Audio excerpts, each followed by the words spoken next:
tous et bienvenue pour cette nouvelle vidéo. Je suis ravie de vous retrouver. J'espère que vous allez bien, que vous avez passé une bonne semaine et que vous avez eu d'excellentes lectures.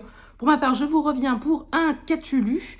Un Cthulhu qui sera peut-être un peu plus court que les précédents, car la semaine dernière, j'ai lu 2 livres seulement.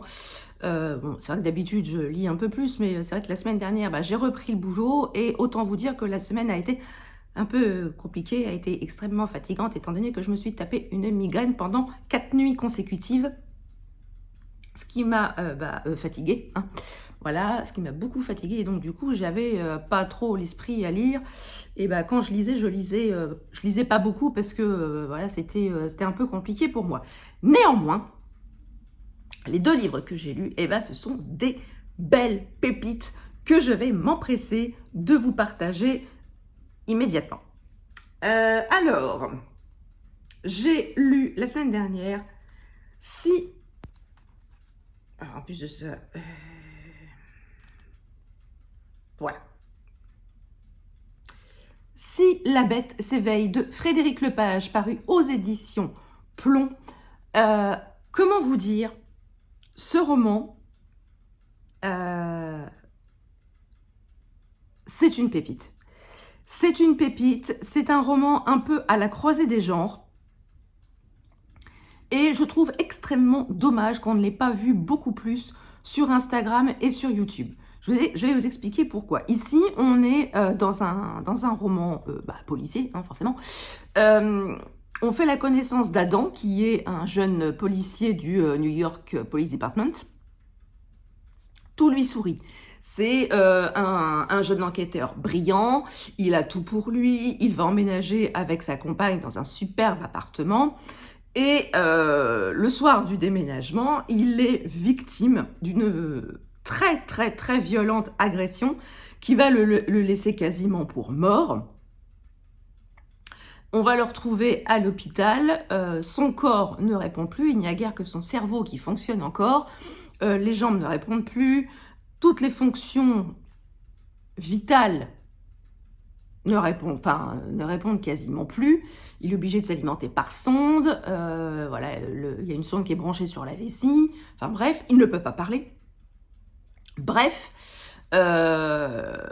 beaucoup pensent qu'il aurait mieux fait de mourir lors de cette agression. Cependant, à force de rééducation, du travail des médecins et de l'amour inconditionnel de sa compagne, il va petit à petit récupérer.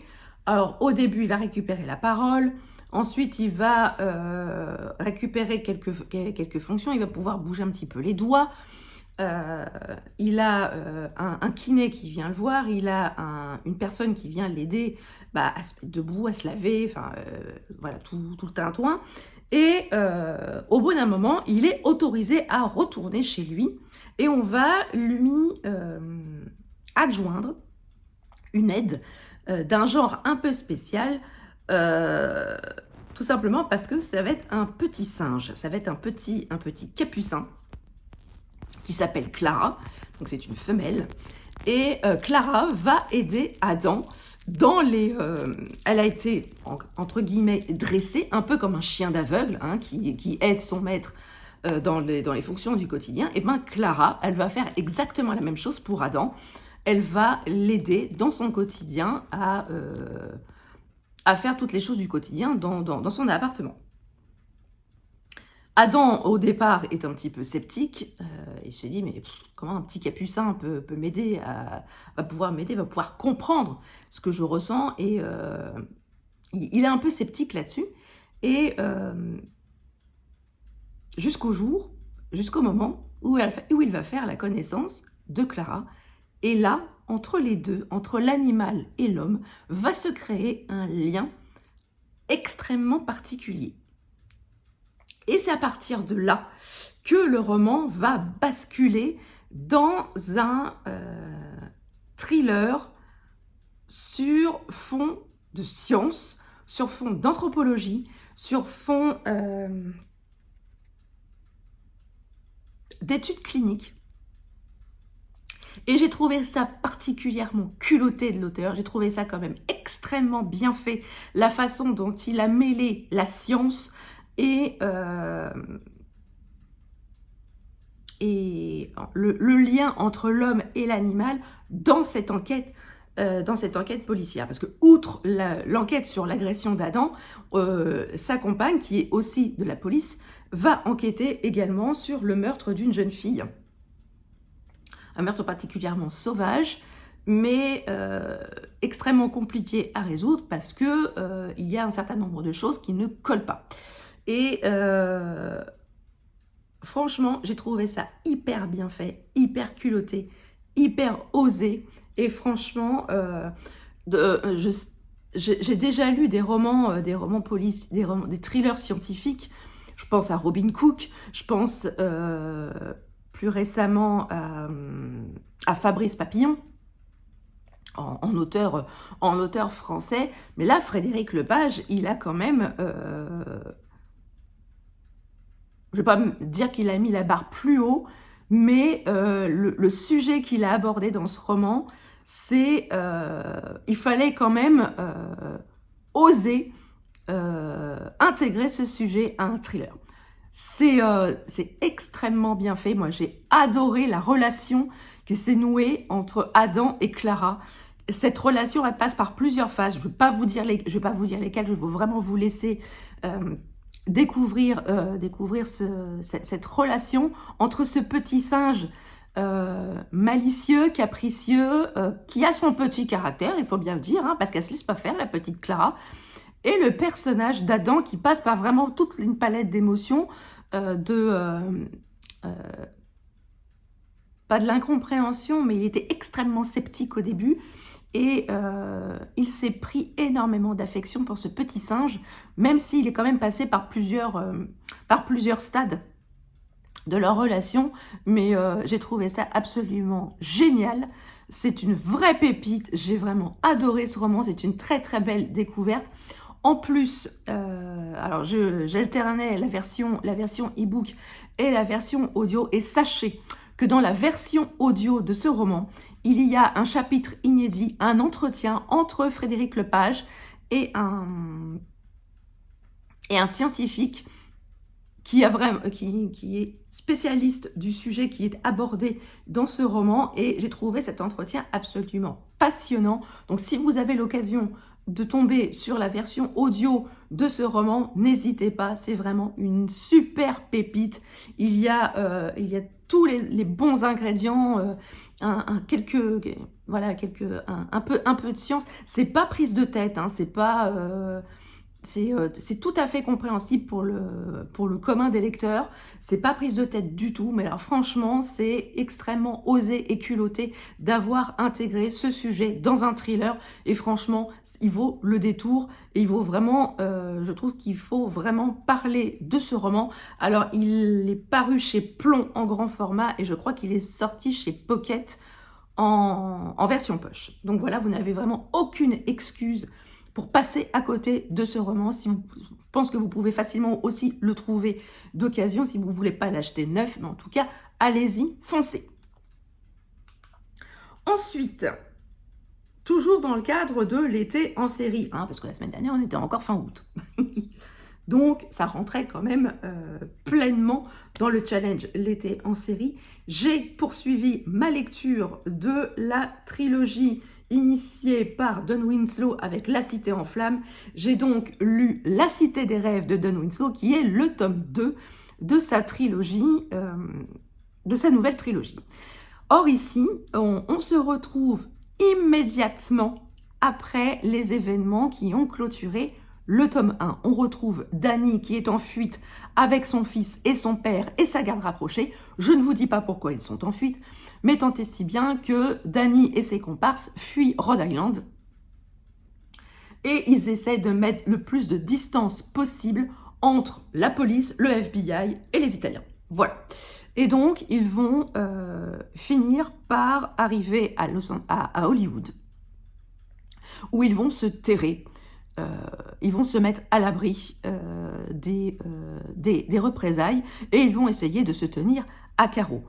Sauf que, bah voilà, Hollywood, bien loin des paillettes, des stars, des studios de cinéma, eh bien, tout cet univers-là, c'est aussi également un sacré panier de crabes. Et Dany va très vite apprendre que le monde du cinéma, ce n'est pas uniquement que glamour et paillettes, c'est aussi corruption, pognon et tout ce qui va avec. Franchement, je me suis régalée avec ce tome 2 qui est encore meilleur que le tome 1. Vous savez, j'ai eu cette sensation en lisant ce roman, comme quand vous regardez une série sur Netflix, vous regardez un épisode, 2 épisodes, et vous enchaînez tout de suite avec l'épisode d'après sans temps mort. Et bien ici, c'est pareil. J'ai eu l'impression, voilà, il n'y a pas eu de temps mort, j'ai retrouvé les personnages là où je les avais laissés, dans l'état d'esprit où je les avais laissés. Il y a d'autres personnages qui font leur apparition. C'est absolument génial. Là, Don Winslow a transposé toute la pègre, toutes les malversations du côté d'Hollywood, du côté des rêves, la cité des rêves donc. On s'aperçoit très vite que les rêves, ce n'est qu'une façade, ce n'est que des paillettes. Et quand on gratte un petit peu à la surface, eh bien, on s'aperçoit que c'est pas aussi rose, c'est pas aussi glamour que c'est. Et franchement, j'ai adoré, je me suis régalée. Franchement, ça ferait un excellent film. Ça, porté au cinéma, ça ferait un excellent film, une excellente série, enfin bref, il faut que ce soit porté à l'écran. Il faudrait vraiment que ce soit porté à l'écran. Don Winslow, il a vraiment une écriture visuelle. Sa marque de fabrique, c'est vraiment d'écrire des romans qui se passent dans les grandes familles, dans les grandes puissances, sur la mafia, sur les gangsters, un peu à l'ancienne. Franchement, moi j'adore ça. Voilà, j'en ai lu beaucoup des Don Winslow, mais j'avoue qu'à chaque fois la magie opère avec sa plume. Je me laisse vraiment porter, j'ai vraiment l'impression d'être dans une ambiance comme dans des films avec Le Parrain ou Gangs of New York. C'est vraiment c'est vraiment super chouette. Moi, avec moi, ça marche vraiment du feu de Dieu. Je vous encourage vivement à découvrir la plume de Don Winslow, que ce soit avec cette trilogie-là ou avec une autre. Il y a largement de quoi faire avec la bibliographie de Don Winslow. Et en tout cas, je serai au rendez-vous du tome 3 qui s'intitule, on sait déjà le titre, qui s'intitulera La Cité des Cendres, qui viendra clôturer cette trilogie. J'ai beaucoup aimé aussi le personnage de Dany, qui essaie malgré tout de garder une certaine dignité malgré les événements qui se sont produits. Il essaie quand même de garder la tête haute pour le peu de groupe, le peu de famille qui lui reste. Et franchement, je trouve qu'il essaye de rester droit malgré tout. Et j'ai trouvé ça absolument génial. En tout cas, je vous encourage vivement à découvrir la plume de Don Winslow. Et si je ne vous ai pas convaincu, je vous encourage également à aller voir la chronique d'Anthony de la chaîne Les Livres de K79, qui en a vraiment beaucoup, qui en a beaucoup parlé et en beaucoup de bien. Je vous encourage vivement aussi à aller découvrir sa chaîne. Il lit beaucoup de polars et de thrillers et franchement, moi j'aime beaucoup ce qu'il fait, j'aime beaucoup ses vidéos. Et voilà, c'est un garçon qui gagne à être connu. Donc je vous encourage vivement à aller voir sa chronique de La Cité des Rêves. Voilà, cette vidéo est à présent terminée. J'espère qu'elle vous aura plu. Désolée, elle est vraiment plus courte que d'habitude. Mais bon, voilà, la vie est ainsi faite, malheureusement. J'ai pas beaucoup lu la semaine dernière au vu de la reprise du boulot. J'espère que ça va aller mieux cette semaine. Vous le saurez en regardant le prochain Qu'as-tu lu, bien évidemment. Sur ce, je vous laisse.